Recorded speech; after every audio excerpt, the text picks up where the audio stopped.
بسم الله الرحمن الرحيم. رئيس الوزراء نور حسن حسين نور عبده حلدمان خالد معه بدنيا دولة الشبس الفيا ضمان مسؤولين تكلا iyo kasoo qaybgalayaasha qaybahooda kala duwan bahda fanka oo aan caawa u kala harin bahda warbaahinta dhammaantiinba asalaamu calaykum waraxmatullahi wabarakaatu. caawa sharaf weyn bay ii tahay inaan halkan idinla joogo ood igu soo dhawaynaysaan magaaladeennii dalka ingiriiska oo aan dhammaanteen ka wada tirsannahay. waxaan rabaa ugu horreyn inaan u mahadceliyo dhammaan cid allaale ciddii soo qaban qaabisay xafladda quruxda badan soo dhaweynta oo aan runtii la qiyaasi karin sida juhdiga loo geliyey kana muuqata kalgacalka iyo marxabada aad nagu soo dhawaynaysaan.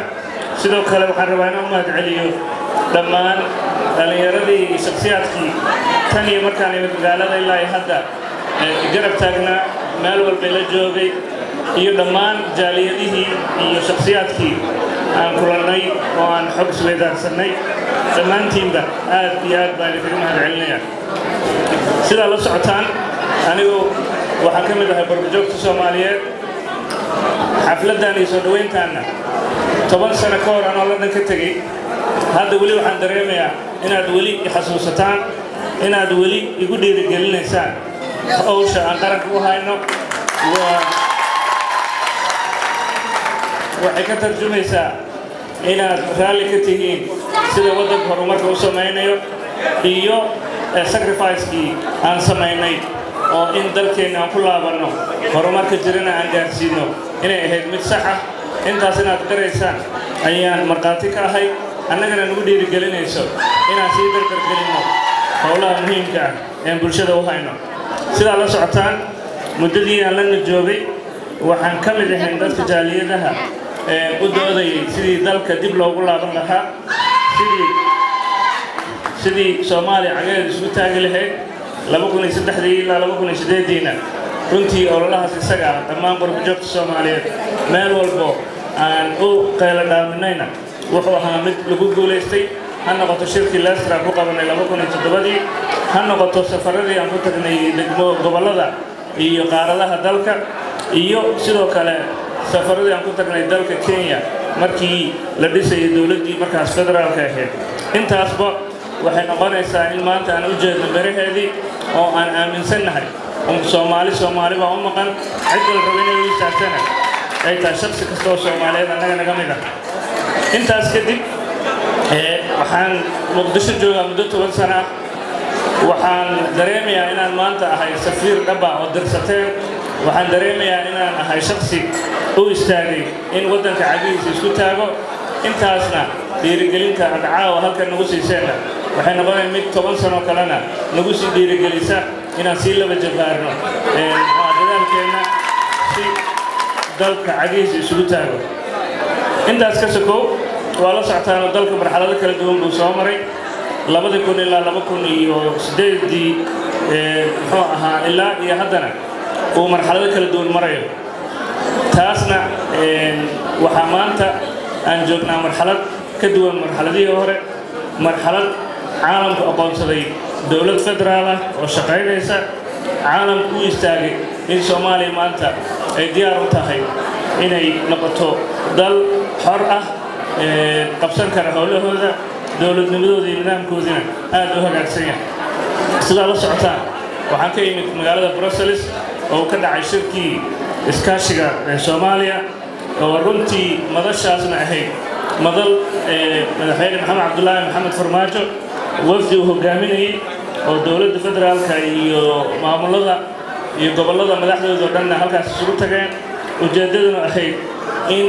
Soomaaliya ay ku bandhigto waxqabadkeedii kadibna caalamku u qiimeeyo, caalamkana uu ballanqaad sameeyo. intaas ayuu ahaa qorshuhu, laakiin waxaan moodaa in qorshahaas qorshe ka duwan ka baaxad weyn caalamkuna indhahooda u soo jeediyay Soomaaliya la qiray horumarka jiray inuu yahay horumar dhab ah. la aqoonsaday in Soomaaliya maanta u baahan tahay maalgashi inay ka baxdo arrimahan humanitarianka la siinayo loo gudbo investment in dalka la geliyo arrimahaas oo dhan waa arrimo dalka faa'iido u ah waxaa la qiray in maxamed cabdullaahi maxamed farmaajo iyo dowladda federaalka iyo soomaaliyaba ay 8 Febraayo wixii ka dambeeyay caalamku indhahooda si kale ku fiiriyo shacab iyo dowladda wada socoto cid hor istaagi karta ma laha tiina waa tan hadda muuqata waa ta keentay in horumar joogta la sameeyo sidoo kale arrimaha Brussels ka soo baxay sidaad ku aragteen warmutiyeedka waxay tahay in Soomaaliya maalgashina la geliyo mashaariic horumarneed laga sameeyo dowladana si toos ah loo taageero awal midowga Yurub iyo wadamada galbeedku intaas kuma dhiiran jirin maanta 2008 sababta ugu dhiiradeen waxay tahay waa dadaaladii 10 sano aan joognay dalka horumaradiisa daba joogga socday dowlad ku daraysay maantana loo arko Soomaaliya inay maamulkeedii maaliyadda hagaajisay bangiga adduunka iyo IMF-na ay diyaar u yihiin inay deyntii laga cafiyo Soomaaliya taas waa horumar iyo dadaal runtii bulshada iyo dowladda bay wada samaysay intaas ka sokow waa la socotaan oo shirkii amniga qaranka oo madaxda qaranka iyo madaxda goboladaba aan isugu tagnay Baydhabo wuxuu ahaa mid runtii keenay isfaham fara badan wuxuu ahaa mid lagu go'aamiyey in Soomaaliya diyaar u tahay inay qaybsato kheyraadkeeda halkaasna aan ku saxiixnay heshiiskii taariikhiga ahaa ee qaybsiga kheyraadka waxaa kaloo iyadana halkaas aan ku saxiixnay heshiis kale oo taariikhi ah oo ahaa nooca doorashada in dalku doorasho hal cod iyo hal qof geli doono 2020ka modelku noqonayana uu yahay in asxaab siyaasadeed ay jiraan tartankan oo noqon doono mid furan isla markaana qof walba oo Soomaaliyeed oo xaq u yeelan doono xisbina ku biiro la doorto oo isagana wax doorto guulahaas oo dhan iyo in la go'aan laga gaaray dib u eegista dastuurka oo muhiim u ah in dalku uu gaaro hal cod iyo hal qof iyadana halkaas is-afgarad fiican laga gaaray is-afgaradkaas aad aragteen iyo Soomaali wada socoto iyo shirkii Brussels wuxuu keenay caalamku inay si gaar ah ugu soo jeestaan Soomaaliya sidaas daraaddeed shirkii Brussels kadib waxaan go'aansaday inaan qurbo-joogta Soomaaliyeed waqti geliyo la soo tashto oo aan ka bilaabay Stockholm Sweden kadibna imid London Birmingham caawana halkan aan joogno intaasna qurbo-joogta Soomaaliyeed ee aan sida gaargaar ku arkay dhammaantood lagu dhiirigeliyey in dalku hore u socday loona baahan yahay in hore loo sii socdo intaas ka sokow shirkaas isaga Brussels waxaa qaban qaabiyey midowga Yurub iyo dowladda Sweden iyadoo loo ogolaaday in dowladda federaalka Soomaaliya ay hogaamiso shirka madaxweynuhuna uu ahaa qofkii keliya ee shirkana furay xiray jeergareynayeyna intaas ka sokow waa la socotaan dowladda Ingiriiska waxay ka mid tahay dowladaha u soo jeestay arrimaha Soomaaliya sababay ugu soo jeesteen mid ka mid ah waxay tahay qurbo-joogtiina oo runtii loo arkay in ay Soomaaliya haddii aysan wax ka qabanin ay halkan ugu imaanayso taasna waxay nooga baahan tahay inaan ka faa'iidaysano doorkaas hogaamineed Ingiriisku qaatayna aan muxuu ahaa garab galno sidoo kale shirkii caanka ahaa ee London lagu qabtay May sanadkii hore wuxuu dhaliyey in Soomaaliya iyo caalamku ku heshiiyaan waxa loo yaqaan security pact oo runtii ah security architecture-kii ama naqshadii amniga dalka oo ilaa hadda aan aragno si joogto ah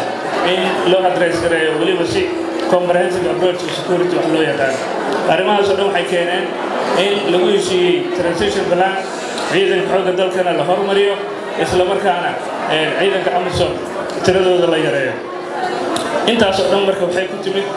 ku timid dadaalka socda oo qof kastoo Soomaaliyeed looga baahan yahay inuu kaalintiisa ka qaato intaas ka sokow haddii aan ku soo noqdo muddadii 6 bilood u dambeysay waxaan ahaa gudoomiyaha gobolka Banaadir ahna duqa Muqdisho runtii anigoo heer wasiir soo maray haddana waxaan u arkay fursad shacabka Soomaaliyeed ee magaalada Muqdisho in loo baahan yahay in caasimadda lagu soo celiyo sidii barnaamijka ahaan jirtay sidaas daraaddeed maamulkeena waxaa ka go'an in uu caasimadda horumariyo aragtideena dheerna waxay tahay caasimad sidii barnaamijka ahaan jirtay amni ah nabad ah caasimada loo soo dalxiistay karo taasna waxay ku imaan kartaa oo keliya marka maamulka iyo shacabku ay wada shaqeeyaan sidaas daraadeed qurbo-joogta Soomaaliyeed meel walba joogaan waxaan ugu baaqaynaa ahmiyadda ay leedahay in dalkii barnaamijka darisaynta oo muhiim u ahaa amniga dalka runtiina aad aragteen 4 bilood la soo dhaafay sida aan u wajahnay amniga sida aan u sugnay ciidanka xasilinta caasimadana aan bishii barakaysan Ramadaan aad aragteen inay bishii ugu horeysay muddo 12 sano oo wax qarax ka dhicin amnigiina la sugay shacabkiina ay cibaadaysteen iyagoo si nabad ah ku cibaadaysanay waxaan waqti gelinay in bulshada aan la soono la afurno marba degmo tagno u dhawaano intaasna waxaan sameynay waxay ahayd bulshada la'aanteed amni ma sugmi karo amni si loo sugana waxay u baahan tahay si wada jir looga wada shaqeeyo intaas ka soo waxaan annaga diiradda saarnay sidii xal waara loogu heli lahaa arrimaha barakacayaasha oo magaalada Muqdisho runtii 500 kun in ka badan ay joogaan waxaan diyaarinay siyaasadii istiraatiijiyadii waxaan diyaarinay nidaamkii wada shaqeynta iyo sidii loo xoojin lahaa xiriirkii wada shaqeynta ka dhaxeeya hay'adaha gargaarka iyo maamulka gobolka Banaadir maamulkana uu qaadanayo hormuud si arrintaas xal waara loo helo waxaan aaminsanahay shacabka Soomaaliyeed muwaadin kastoo Soomaaliyeed inuu xaq u leeyahay inuu helo hooy caafimaad waxbarasho sidaas daraadeed dadkaas iyaga oo dadka nugul ah inaan u istaagno sidii ay u heli lahaayeen xuquuqda gaarka ah isla markaana u noqon lahaayeen dad ka mid noqda muwaadiniinta Soomaaliyeed waliba anaga waxaan noo qorshaysan qurbo-joogta iyo dadka barakacayaasha oo dhammaantood in doorashooyinka soo socda laga wada qayb geliyo taasna ay noqon doonto fursad kale oo dhammaan dadka qurbo-joogta Soomaaliyeed in halkooda ayagoo joogo ay codka dhiibtaan bacdama ay yihiin muwaadiniin Soomaaliyeed intaas ka soo waxaa noo suurta gashay inaan daadejinta maamulka maamul wanaag hirgelino oo ilaa 9 degmooyin ka mid ah aan ka furno xafiisyadii adeega oo maanta shacabkii deegaanadaas deganaa aysan u baahneen inay yimaadaan xarunta dowladda hoose oo adeegoodii loogu geeyey muxuu ahaa guryahoodii taasna waxay naga ahayd mid aan shacabkan ugu dhowaanayno maamulkan uu noqonayo maamul shacabka iska leeyahay maanta u dambeysay deegaanka Garas Baale ayaan ka furnay xafiiskii adeega oo runtii muhiim u ah taasna ay naga antahay goob walbo iyo deegaan walba iyo xaafad walbo ee gobolka ka tirsan inaan gaarsiino adeegyadaas aasaasiga ah intaas ka soo annagoo fahamsan muhiimadda shacabka iyo ka qaybgelinta masiirka dalka waxaan bilaabnay wada tashiyo oo dhammaan degmooyinka ka hirgelinay arrimaha ha noqoto dastuurka ha noqoto arrimaha doorashooyinka ha noqoto arrimaha siyaasadaha aan hirgelinayno inay kaalin ka qaataan codkoodana ka dhiibtaan si hadhow ay siyaasadda iyo qorshuhu u noqdo mid shacabku u leeyahay waxaa hadda dhammaadna oo dhammaystirnay qorshihii horumarinta gobolka Banaadir kaasoo la jaan qaadaya qorshaha horumarinta qaranka ujeeddaduna tahay in caalamka iyo hay'adaha aan u sheegno gobolka Banaadir waxyaalaha uu hortaminta siinayo mudnaanta gaarka siinayo si loo helo in gobolku uu hoggaan ka qaato wax walba mashruuc laga fulinayana maamulka gobolka uu baartay ka warqabo isla markaana isaga u bixiyo go-aheedka intaas ka sokow waxyaalaha aan aad uga shaqeyno xakamada cadaaladda sidii shacabka Soomaaliyeed cadaalad sinaan u heli lahaayeen waa takaliya ummadda Soomaaliyeedna midnimadeeda wadajirkeeda xoojin karta waa takaliya annagana naga dhigi karta mas'uuliyiin shaqadooda u gutay si daacad ah taas annagoo ka duulayna waxaan wada shaqeyn dhow oo aad u dhow la yeelanay maxkamadaha dalka ka jira si xal waara loogu helo cabashooyinka faraha badan ee jira qof walba oo muwaadinana sidoo xaq u heli lahaana waxaan furnay waxa loo yaqaan citizens advice bureau oo ah dadku meel ay laga siiyo wixii talooyinka sharciga ah si ay u ogaadaan waxa ay xaq u leeyihiin waxa kaloo wadnaa qorsho wacyigelin ah oo aan ka wacyigelinayno ummadda arrimaha fikirka la dagaalanka argagixisada si aan u helno ummad runtii ka fiyo arrimahaas iyaga ah isla markaana ka qayb qaadata amniga iyo nabadeynta intaas waxaa noo sii dheeraa annagoo horumarinayna dhallinyarada iyo isboortiga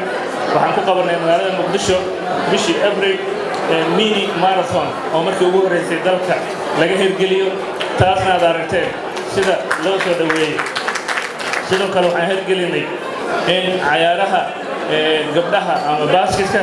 ama kubadda cagtaba ayagana la dhiirigeliyo oo degmooyinka laga hirgeliyey weliba iyadoo habeen la qabanayo cayaarihii ama ha noqoto kubadda cagta ama ha noqoto basketkii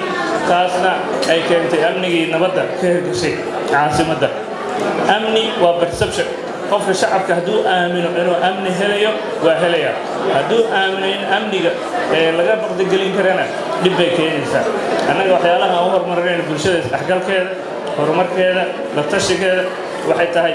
inay mas-uuliyad iska saaraan inay amnigii iyo nabadeyntii iyo maamul wanaaggii nagala shaqeeyaan intaas ka sokow waxaa caawa farxad ah in haliyeeyo oo ka mid ahaa cabdiqaadir cali boolaay halkan nala joogay waxaa kaloo isna nala jooga aweys maxamed cali oo aabihiis ka mid ah 13 dhallinyaro Israel taasna ayna tusayso runtii sida wadaniinimada ay weli u jirto u taagan tahay aaminsannahay shaqsi kasta Soomaaliyeed inay niyadiisa aad uga guuxayso laakiin waxaan rabnaa qof walba inaadan ku hadleen qof kale yaa ka sugaysaa inuu wadani noqdo yaa ka sugaysaa inuu dalka dhisto yaad rabtaa inuu xal dalkii ka helo Soomaali baa iska leh horaa loo yiri maal ninkiisa ka naxa ama mayd ninkiisa mara saarta waxay ku tusay marka macnaheedu waxay tahay Soomaaliya yaa iska leh waxa iska leh shacabka Soomaaliyeed laga rabaa inay waxaan diyaar garoobeyna doorasho 2020 qof walba halkan joogo maxaa jeclaan lahayd sideed u jeclaan lahayd doorashadaas inay u dhacdo dastuurka dib u eegistiisa imise qofaad diyaar u ah aqrisay fiirisay rabto inay kaalin ka qaado dhammaan waa mas'uuliyad qof walba la rabo inuu kaalintiisa ka qaato anigu waxaan rajaynayaa soo dhaweysana macnaheedu inuu yahay inaad ku qanacsan tihiin in horumarka dalka ka jirana inaad sii laba laabno inaad ku qanacsan tihiin in dalka aad rabtaan inaad nagala qayb qaadataan nagarab istaagtaan oo sida fanaaniinta qaarkood ay sheegeen oo yiraahdeen guulaheena kula jiro oo macnaheedu yahay inaad dhammaantiin diyaar u tihiin inaad nala garab gashaan waxaan idinka codsanaynaa inaad noo soo ducaysaan in Ilaahay nala garab galo idinkana waxaan idinka codsanaynaa inaad noqotaan mas'uuliyiin u istaaga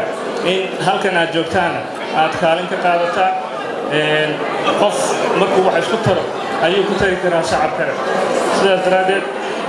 waxaan jeclaan lahaa inaan ku dardaarano Soomaali baa iska leh aad iyo aad baa idinkaga mahadcelinaa wassalaamu calaykum waraxmatullaahi wabarakaatuh